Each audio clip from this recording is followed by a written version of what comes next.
Bonsoir ma famille dans le Seigneur, que le nom de Jésus-Christ soit une fois de plus glorifié. En ce jour, il nous permet de pouvoir encore partager ces moments. Donc hier, nous sommes aujourd'hui le 15 mai 2021. Hier le 14 mai, j'avais commencé à vous parler de la maison du brisement. Le Seigneur m'avait parlé hier matin, alors que j'étais en train de faire un songe où je voyais plusieurs beaux bâtiments, des grandes constructions, et on était en train d'inviter des gens à entrer dans cet endroit-là. Et hier, j'ai commencé à vous parler de cet endroit que le Seigneur appelait la maison du brisement. Et sur les portes, sur les portes centrales de ces bâtiments, c'était écrit « Résidence du Messie ». Donc, j'ai commencé à vous parler hier des choses que j'ai vues, comment je vous ai parlé du brisement, comment j'ai vu comment il y avait un bonbon qu'on était en train de briser avec un marteau. On était en train vraiment de le briser avec un marteau. On brisait l'intérieur du marteau, on brisait l'intérieur du bonbon avec du marteau. Et on a pris ces choses-là, on les a mis passées au feu. On les a passées au feu afin de leur donner une autre forme. Pour ceux-là qui n'ont pas suivi le partage d'hier, je vous invite à aller écouter la première partie qui concerne la maison du brisement. Deuxièmement, tout à l'heure, quand je vous ai parlé du pasteur, quand j'ai parlé au pasteur, c'était une erreur que j'avais commise en fait. Il y a un bien-aimé qui m'a fait la remarque lorsque j'ai parlé de la position couchée que j'imite pour prier, c'est Akan. C'était pas Uri ou Uza, c'était Akan. Dans le livre de Josué au chapitre 7, on nous parle de Akan qui avait pris des objets qui étaient dévoués par interdit et à cause de cela, le peuple d'Israël avait été puni par Dieu. Donc, je vais continuer à vous parler de la maison du brisement, de ce que le Seigneur m'a montré hier. C'était hier dans la matinée à partir de 7 heures. À partir de 7 heures, j'étais en train de le voir en vision. C'était comme un écran. Donc, lorsque j'ai vu ces deux personnes-là dans la grande ville, cette ville qui était divisée en deux, il y avait une partie où c'était l'été et une partie c'était l'hiver. Et il y a des gens qui s'étaient lancés dans la marche là où il y avait l'hiver. Ils étaient au nombre de 2. Et quand ils ont commencé la marche, c'était trop difficile pour eux et ils étaient en train de rebrousser chemin. Et j'entendais une voix qui leur disait « Revenez, revenez ». La voix leur disait « Laissez-moi vous briser, laissez-moi vous briser ». La voix était en train de leur dire « Le brisement sauve, mais la bénédiction ne sauve pas ». C'est là que je m'étais arrêtée hier quand j'ai vu ces deux personnes-là qui étaient en train de s'engager dans le chemin du brisement, mais qui malheureusement ont fait demi-tour parce que c'était trop difficile pour eux. Donc aujourd'hui, je vais continuer ce que j'ai commencé hier, mais avant cela, j'aimerais chanter pour la gloire du Seigneur Jésus-Christ, une chanson qui parle de la sainteté. Le Seigneur nous demande d'être saint. Celui qui est saint, c'est la personne qui s'éloigne du péché. Saint, saint, saint, saint, saint est le Seigneur. Saint, saint, saint.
des efforts pour marcher dans la sanctification. Car dans la Bible nous dit, recherchez la paix avec tous et la sanctification, sans laquelle personne ne verra le Seigneur. Si nous ne sommes pas saints, nous ne pourrons pas résister devant la présence de Dieu, parce que notre Dieu est un Dieu saint. Donc je vais continuer à vous parler de la maison du brisement. En fait, cette maison est une belle maison, une très belle maison. Elle donne envie d'entrer. Mais le problème, c'est que quand nous entrons, on ne supporte pas forcément ce qui se passe dans cette maison-là. Parce que je vous ai dit que je voyais des personnes en train de se faire briser. Donc des personnes on était en train de les taper avec des marteaux comme ça pour briser leur être intérieur. Et je vous ai dit comment j'ai vu des personnes en train de se faire opérer aussi. Donc quand on passe par la maison du brisement, on passe comme par une maison de rééducation. On était en train d'opérer des gens. Ça veut dire que quand vous entrez dans la maison du brisement, le Seigneur vous brise même les maladies. Il brise même les maladies qui sont en vous. Si vous étiez atteint d'une certaine maladie, et hier, j'ai entendu cancer. J'ai entendu cancer. Donc, il y avait quelqu'un qui devait entrer dans la maison du brisement et que cette personne était atteinte de cancer. Et quand cette personne sortira de la maison du brisement, il sera guéri. Et pendant que je parle de cela, je pense à un message que j'ai lu rapidement, sauf que je n'arrive plus à retrouver la personne qui m'a écrit. Cette personne-là me parlait des pieds. Il y a quelque temps de cela, je vous ai dit qu'un soir, le Seigneur était en train de me montrer certaines choses et m'avait montré des pieds de quelqu'un. Je ne sais pas si c'était des pieds d'un homme ou d'une femme, mais c'était des pieds malades, enflés. C'est comme si la personne avait l'éléphantésia. Et j'ai prié pour cette personne, mais je ne sais pas qui est cette personne. Ses pieds étaient tellement enflés que je n'ai pas reconnu est-ce que c'était des pieds féminins ou masculins. Et j'étais en train de prier cette nuit pour cette personne. Je ne sais pas qui est cette personne-là. Et en lisant les messages rapidement, j'ai beaucoup de messages. En lisant les messages rapidement, je crois que c'était hier, j'ai vu une personne qui a parlé des pieds. Sauf que j'ai essayé de retrouver ce message, je ne l'ai pas retrouvé. Donc, si cette personne-là m'écoute, je ne sais pas si c'est un homme ou une femme. Je t'en prie, bien-aimé, renvoie-moi le message. Parce que j'ai vu un message rapidement passer qui parlait des pieds, mais après, je n'ai pas retrouvé. La personne disait que, en fait, le message en question, je crois, concernait cette personne-là, au sujet des pieds malades. Des pieds enflés, vraiment enflés et malades. Et je profite de l'occasion aussi pour envoyer un message à ma soeur, je crois Lisa ou Lisha, avec qui j'ai parlé la semaine dernière, c'était dimanche dernier. Elle m'avait communiqué le numéro de téléphone d'une proche parente à elle qui s'appelle Merveille, qui avait des problèmes avec ses pieds. Elle m'avait même envoyé les photos. J'aimerais te dire, ma soeur, que j'ai essayé d'appeler Lisa. J'ai essayé d'appeler Mireille. Mireille ne répond pas au téléphone. Je lui ai envoyé un message par WhatsApp. Par le numéro que tu m'as communiqué, je lui ai envoyé un message. Mais jusque-là, elle n'a pas réagi. Donc, ma soeur, j'ai fait ma part. J'ai essayé de joindre ta proche parente Merveille. Malheureusement, Merveille n'a pas répondu. C'était juste une parenthèse. Donc hier, quand le Seigneur m'a montré ces deux personnes qui repartaient dans la ville, parce qu'ils n'acceptaient, en fait, ils ne supportaient pas le brisement. C'était trop difficile pour eux parce que c'était un endroit hivernal où il faisait froid. Et nous savons que lorsqu'il fait froid, les conditions de vie sont très rudes. Mais seulement l'hiver ne dure pas toute l'année. L'hiver ne dure qu'un moment seulement. C'est un moment pénible, difficile, mais ça ne dure pas éternellement. C'est comme le brisement. Le brisement, il dure un moment. Et après, c'est terminé. Vous passez à une autre saison. Donc, lorsque vous passez par la maison du brisement, après, vous allez entrer dans une nouvelle saison. Ça sera la saison que le Seigneur a préparée pour vous, la saison de votre bénédiction, la saison de votre prospérité, la saison de votre miracle. Donc, puis après, je vois une ville. Je vois une ville et quand j'ai vu cette ville, j'avais l'impression que j'étais suspendue dans les airs. J'étais suspendue dans les airs, c'est comme si j'étais sur une colline. Et cette colline avait des arbres. Et j'étais exactement entre les arbres, dans le buisson. J'étais dans ce buisson-là. Il y avait des arbres et je pouvais regarder la ville. La ville était sous mon regard. J'ai vu une grande ville et au milieu de cette ville, il y avait un temple. Il y avait un temple, un grand temple. Le temple était très visible. Et autour du temple, il y avait des constructions, il y avait des maisons. Mais j'étais vraiment sur une colline lorsque j'étais en train de voir l'image de cette ville-là. Et à côté de cette ville, on a écrit Jérusalem. Ça s'est passé en vision hier. Nous sommes aujourd'hui le 15 mai. Donc c'était hier le 14 que le Seigneur me le montrait en vision comme dans un écran. J'ai vu cette ville, on avait écrit sur la droite Jérusalem. Donc on était en train de me montrer la ville de Jérusalem. J'ai vu cette grande ville avec beaucoup d'habitations. Et au centre de la ville, j'ai vu qu'on avait construit un temple. C'était un temple, on va dire, c'était un temple rectangulaire. C'était rectangulaire. Et autour, il y avait beaucoup d'habitations, beaucoup de maisons d'habitation. Sauf qu'au centre de ce temple, je pouvais voir une boule jaune. Une boule jaunâtre. Je voyais donc le temple était là.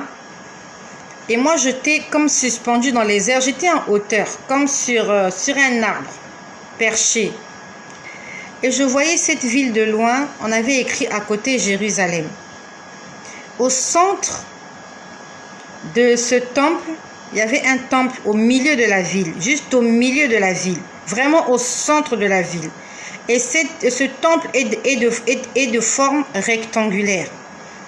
Et je voyais, il y avait comme un jaune d'œuf. Il y avait comme quelque chose, une boule orangée ou dorée au centre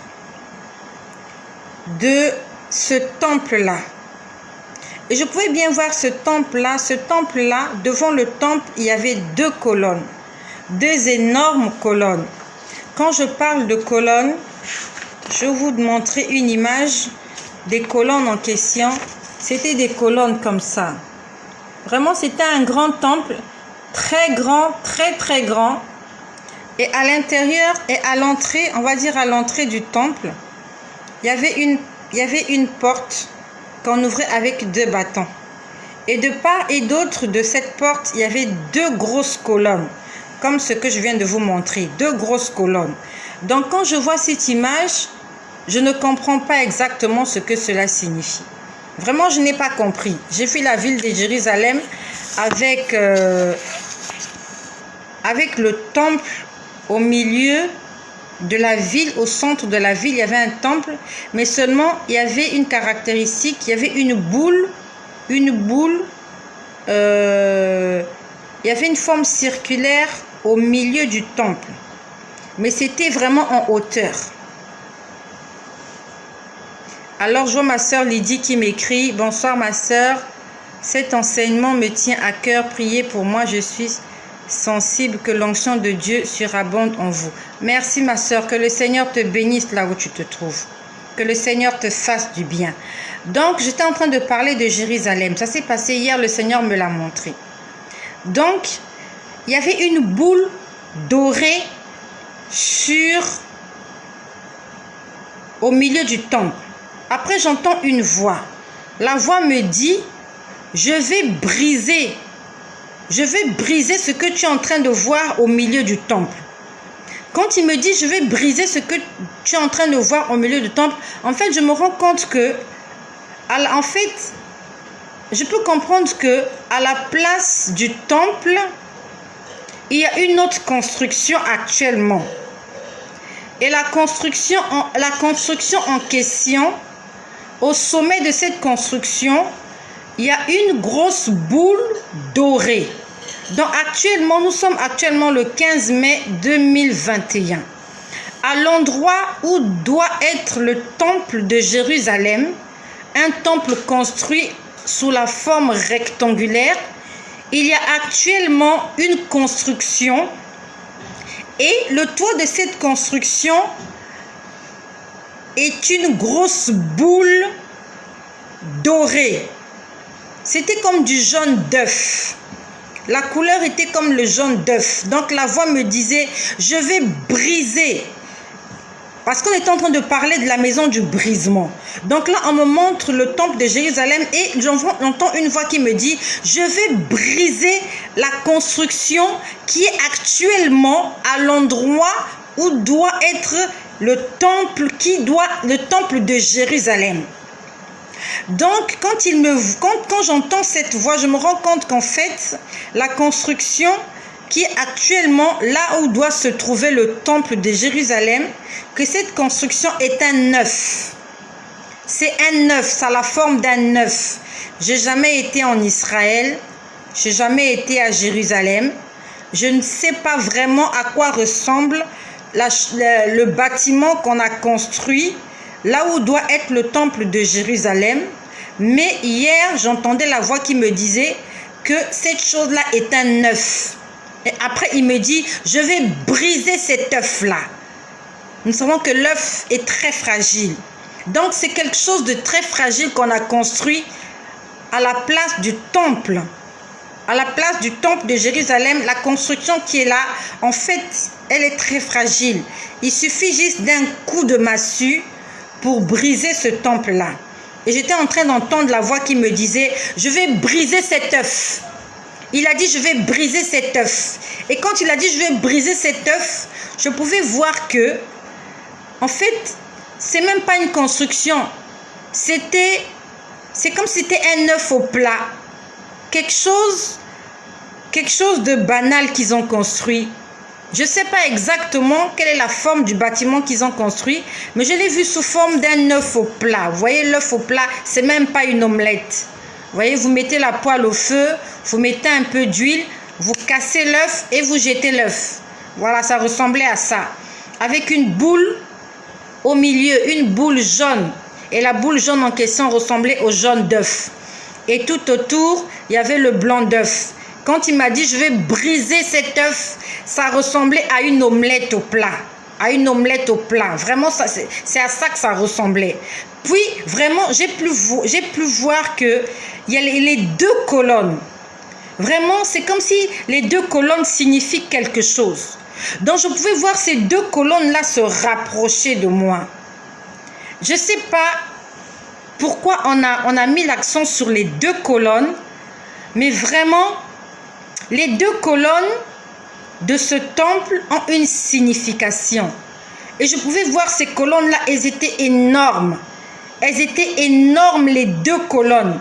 Les deux colonnes du temple qui doit être à Jérusalem. Elles étaient vraiment énormes. Puis après, je vois une personne, une belle personne en face de moi. Vraiment, très belle personne. J'ai pas vu ses pieds, je pouvais le voir jusqu'au niveau de la taille. Il avait de beaux cheveux, genre frisés, genre curly. Il avait un beau visage. Il avait ses yeux étaient, la couleur de ses yeux était, je sais pas comment je peux dire. Je sais pas. Ses yeux étaient, vraiment, ses yeux étaient perçants. Vous voyez l'iris là où c'est noir là. Pour lui, ça avait une couleur spéciale. C'était vraiment une couleur spéciale. Et quand je pouvais le voir, il m'a dit, de sa main droite, il m'a dit le chiffre 7. Il m'a montré comme ça. En fait, il me montrait 1. Il m'a montré 1, mais il m'a dit le chiffre 7. Il m'a dit le chiffre 7. Lorsque j'ai vu les colonnes, j'ai vu cette personne qui me regardait. Cette personne était très belle. Ce qui m'a attiré dans son regard, c'était en fait ses yeux. Il avait un regard. En fait, quand il vous regarde, vous avez envie de le regarder. Parce que la couleur de ses yeux est spéciale. Et il m'a dit, le chiffre 7, le chiffre 7. Il ne m'a pas fait ça. Il m'a fait ça. Le chiffre 7. Alors, le chiffre 7, c'est quel chiffre? J'en sais rien. Je ne sais pas. Je n'ai pas fait la théologie, mais je crois que le chiffre 7, c'est le chiffre de l'accomplissement, je crois. Je ne sais pas. Nous sommes là pour apprendre. Et moi, personnellement, je ne fais que vous répéter et vous dire ce que le Seigneur me montre et me fait écouter. Donc, je ne sais pas s'il y a des personnes qui sont connectées, qui connaissent la signification du chiffre 7. Pendant que j'y pense, je sais que le monde a été créé en 7 jours. Et que le 7e jour, Dieu s'est reposé.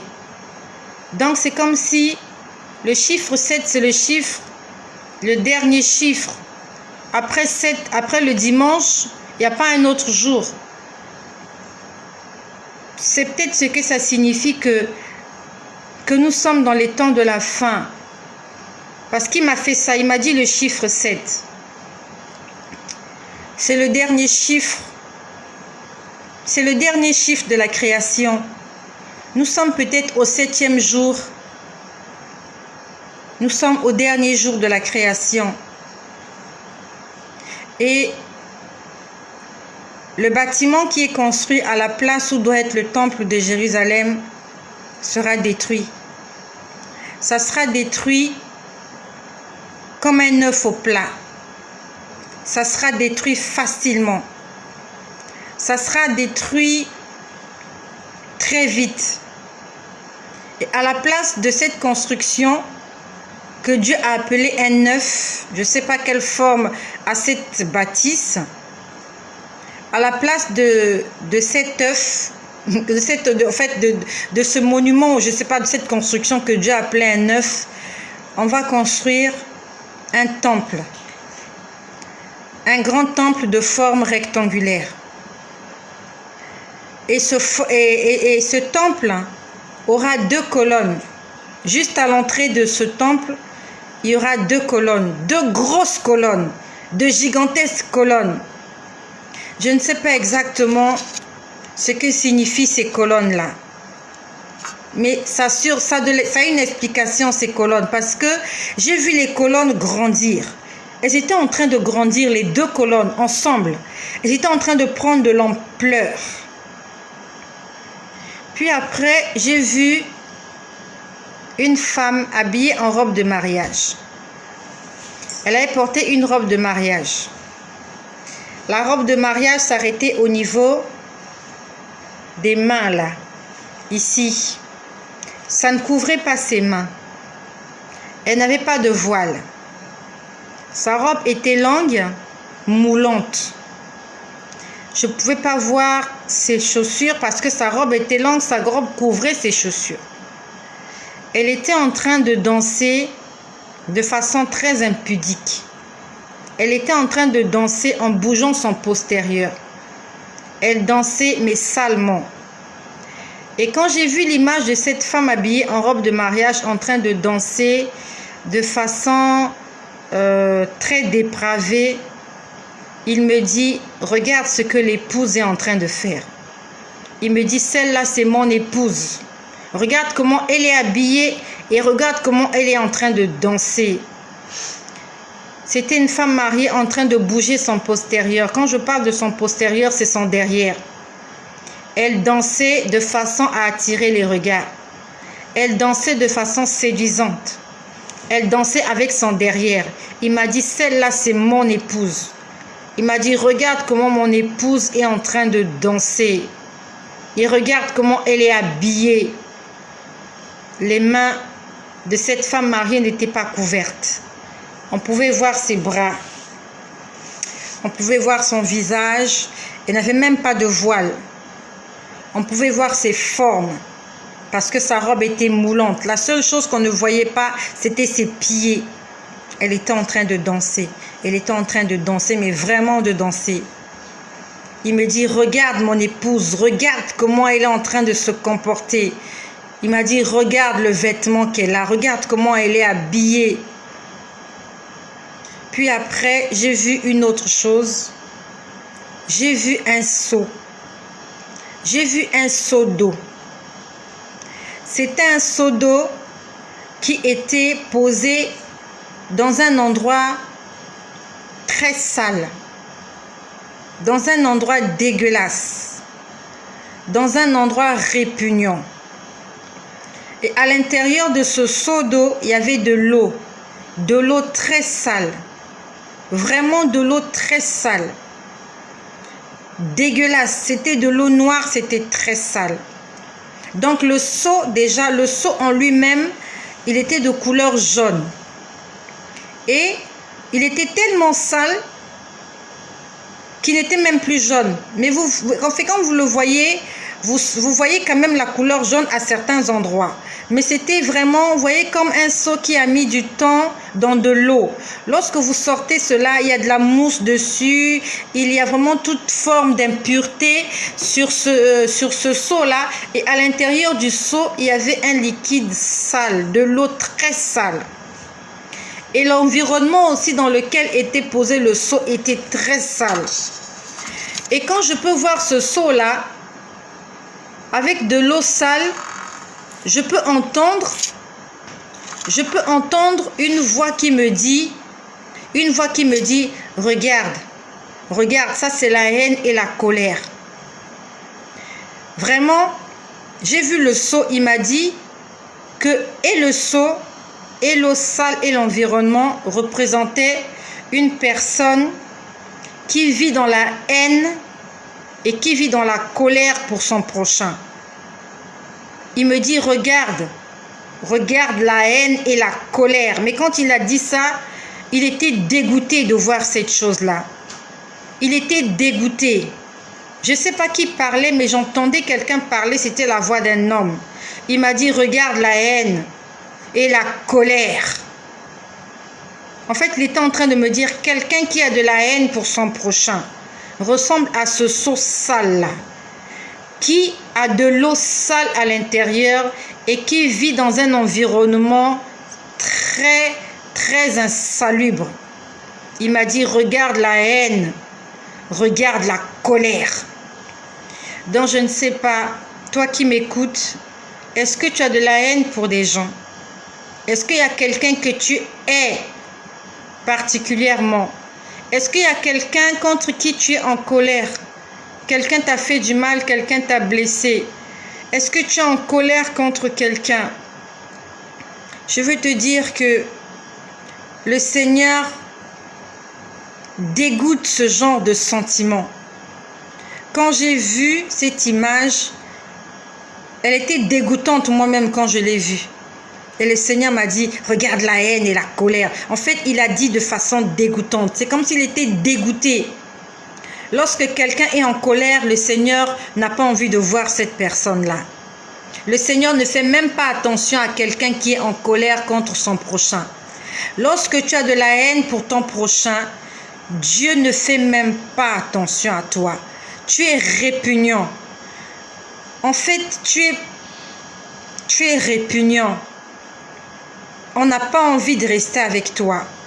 Le Seigneur n'a pas envie de vivre dans un cœur rempli de haine. Le Seigneur ne peut pas vivre dans un cœur rempli de colère. C'était vraiment répugnant. J'aimerais vous faire un dessin, mais je vous laisse juste imaginer un endroit répugnant, sale, dégueulasse. Et dans cet endroit, il y a un seau d'eau. Le seau en question est rempli de tout ce qu'il y a de sale sur la terre. Et à l'intérieur du seau, il y a de l'eau puante, répugnante, dégueulasse et sale. Le Seigneur m'a dit, c'est de la haine et la colère. Puis après, j'ai vu un musicien profane. J'ai vu un musicien profane qui passe sur les réseaux sociaux, que les gens aiment, que les gens applaudissent. Et ce musicien profane était en train de parler. Il était en train de dire, je suis en train de remercier les hommes. Il disait, je remercie premièrement les hommes. Donc, il disait merci aux hommes. Après, il dit, et je remercie Dieu en second lieu. C'est un musicien profane qui était en train de parler. Et je ne sais vraiment pas pourquoi il était en train de dire ces choses-là. Il disait, je suis en train de remercier tous les hommes. Et après, il dit, il dit, et je remercie Dieu en second lieu. Donc, c'est comme si les hommes faisaient sa gloire. Aujourd'hui, il a un statut élevé dans la musique. Il est aimé, il est applaudi, il est vénéré. Parce qu'il y a des gens aussi qui le vénèrent. Et il était en train de s'enorgueillir parce qu'en fait, ce sont les hommes qui ont fait sa gloire. Ce sont les hommes qui ont fait en sorte qu'il devienne la personne influente qu'il est aujourd'hui. Et pour lui, c'était d'abord les hommes et Dieu venait en second lieu. Donc il était là assis avec l'air arrogant. Il disait, je remercie les hommes. Et après il dit, je remercie Dieu. Il faisait que répéter ça. Je remercie les hommes. Après il dit, je remercie Dieu. La Bible nous dit, celui qui se fait ami du monde se fait ennemi de Dieu. Celui-là qui est ami du monde est ennemi de Dieu. Car la chair a des désirs contraires à ceux de l'esprit. Et l'esprit en a de contraires à ceux de la chair. Les désirs de la chair, c'est le péché. Le mensonge, la haine, la colère, les disputes, les animosités, l'ivrognerie, l'impudicité, la fornication, l'adultère, tout ce que vous connaissez. Et les désirs de l'esprit, ce sont les fruits de l'esprit. La bonté, la joie, l'amour, la bienveillance, la tempérance, la maîtrise de soi. Toutes ces choses vont à l'encontre de ce que les hommes aiment. Et cet homme-là, il aime les hommes, il aime le monde. Donc il met le monde en premier lieu et il met Dieu en second lieu. Nous savons que notre Dieu est un Dieu jaloux et qu'il ne partage sa place avec personne. Dieu aimerait prendre la première place dans la vie de chaque personne ici sur terre. Mais le problème, c'est que c'est à toi et moi de lui donner cette place-là. Est-ce que nous donnons à Dieu la première place dans nos vies? Ou alors ce sont les choses de ce monde, les hommes, les femmes? Est-ce que tu aimes ton mari plus que Dieu? Est-ce que tu aimes ta femme plus que Dieu? Est-ce que tu aimes ton travail, ta maison, ta rémunération, tes enfants, ta famille, tes projets? Est-ce que tu les aimes plus que Dieu? C'est la question que nous devons nous poser. Le Seigneur nous a encore parlé aujourd'hui. Il a parlé hier et j'ai terminé ce message aujourd'hui. Il a dit que cette bâtisse-là, qui est construite à Jérusalem, qu'il va le briser. C'est lui-même qui va briser ça. Ce ne sont pas des hommes qui vont briser ce temple-là. Je ne sais pas si c'est un temple ou quoi, mais je ne sais pas. Mais il a juste dit, je vais briser cet œuf. Il a dit, je vais briser cet œuf. Ça veut dire que c'est quelque chose de très fragile. Je ne sais pas à quoi ressemble ce bâtiment. Mais le Seigneur a dit qu'il y aura un temple qui sera construit au centre de Jérusalem, au milieu de la ville, entre les habitations. Un temple de forme rectangulaire, avec 2 grandes colonnes, de colonnes immenses et gigantesques. Et le Seigneur a dit le chiffre 7. Parce que ces choses vont s'accomplir. C'est le chiffre de l'accomplissement. Je crois que c'est le chiffre de l'accomplissement. Je n'ai pas fait des études théologiques. Mais j'ai su juste des prédications. Et je sais que 7, c'est l'accomplissement. Tout est accompli. La terre a été... Le monde a été créé en 7 jours. Le 7e jour, tout était fini. Dieu avait tout fini. Et le 7e jour, il s'est reposé. Et cette personne-là, je ne sais pas qui était cette personne, avec un beau visage, il m'a dit le chiffre 7. Il était en train de m'interpeller. C'est tout ce qu'il m'a dit. Il ne m'a pas dit autre chose, il m'a juste dit le chiffre 7. Nous sommes avertis. Nous sommes dans les derniers temps. Là, je crois de cela 2 jours, je vous ai dit comment le Seigneur m'a dit, je resterai. J'entendais une chanson qui disait, je resterai fidèle 7 semaines. Je resterai fidèle 7 semaines. Et le Seigneur m'a dit que nous sommes dans cette semaine. Et c'est la dernière semaine. Après cette semaine, il n'y a plus rien. Il n'y aura plus de semaine. Il n'y aura plus de semaine. Nous allons passer à une autre ère. En cette semaine, notre Père, notre Dieu, notre Seigneur va revenir chercher son épouse. Mais malheureusement, il m'a montré son épouse en train de danser de façon impudique. L'épouse du Seigneur n'est pas prête. Elle est en train de faire la fête. Elle est en train de se pervertir. Non seulement elle est en train de se pervertir, mais elle est très mal habillée. Et l'épouse du Seigneur, c'est toi et moi. C'est toi et moi qui viendra chercher. Est-ce que nous avons un vêtement adéquat? Est-ce que notre comportement, nos attitudes reflètent celles de l'époux? Est-ce qu'on peut nous appeler l'épouse de Jésus-Christ? Est-ce qu'on peut nous appeler l'épouse? Celle-là qui se prépare à un grand mariage, qui prend soin d'elle chaque jour, afin qu'elle soit irréprochable, sans tache et sans ride, le jour où elle se présentera devant l'autel avec son époux. Que celui qui a des oreilles pour entende ce que le Seigneur est en train de dire à l'Église. L'Église, corps du Christ. L'Église, épouse du Seigneur. Peut-être que tu ne seras pas ce jour-là. Peut-être que tu vas t'en aller de la terre avant que Jésus ne revienne. Nous sommes tous là, nous avons les yeux braqués, en train d'étudier les signes, les prophéties des temps de la fin. Qu'est-ce qui nous dit que nous serons toujours vivants quand Jésus reviendra? Peut-être que nous allons partir avant ce jour-là. Peut-être que nous partirons avant ce jour. Aujourd'hui, 15 mai, beaucoup de gens sont morts. Il y a des chrétiens qui sont morts aussi aujourd'hui. Il n'y a pas que des païens qui sont morts. Il y a des enfants de Dieu qui ont rendu l'âme aujourd'hui. Et qu'est-ce qui te dit que tu n'es pas en train de passer les dernières semaines de ta vie? Répentons-nous. Demandons pardon au Seigneur pour nos péchés. Et prenons la décision de marcher dans l'obéissance avec le Christ. Car Jésus-Christ, il revient.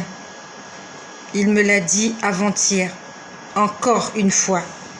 Il m'a dit, je reviens. Je vous envoie, je vous donne mon mémoire. Pour ceux qui m'ont suivi hier ou avant-hier, il m'a dit, je reviens, je vous donne mon mémoire. Beaucoup de gens vont dire, ça fait longtemps qu'il dit qu'il revient et qu'il ne revient pas.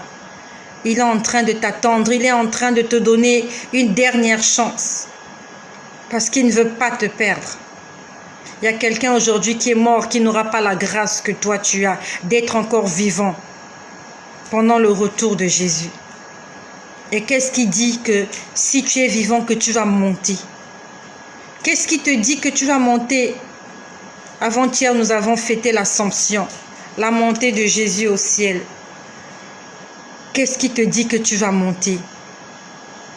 Vivant dans l'obéissance, vivant dans le brisement, vivant dans la sanctification, afin de monter un jour dans les airs à la rencontre de notre époux. Si ce partage t'a fait du bien, ne le garde pas pour toi-même. Nous sommes un corps du Christ. Tu es peut-être le nez. Il y a les yeux quelque part qui n'ont pas suivi ce que le nez a suivi aujourd'hui. Envoie un message à l'oreille, envoie un message à l'orteil qui est quelque part au bout de la terre, afin qu'il entende le message que le Seigneur envoie à l'Église en ce 15 mai 2021. Soyez bénis chez vous et que le nom de Jésus-Christ soit glorifié.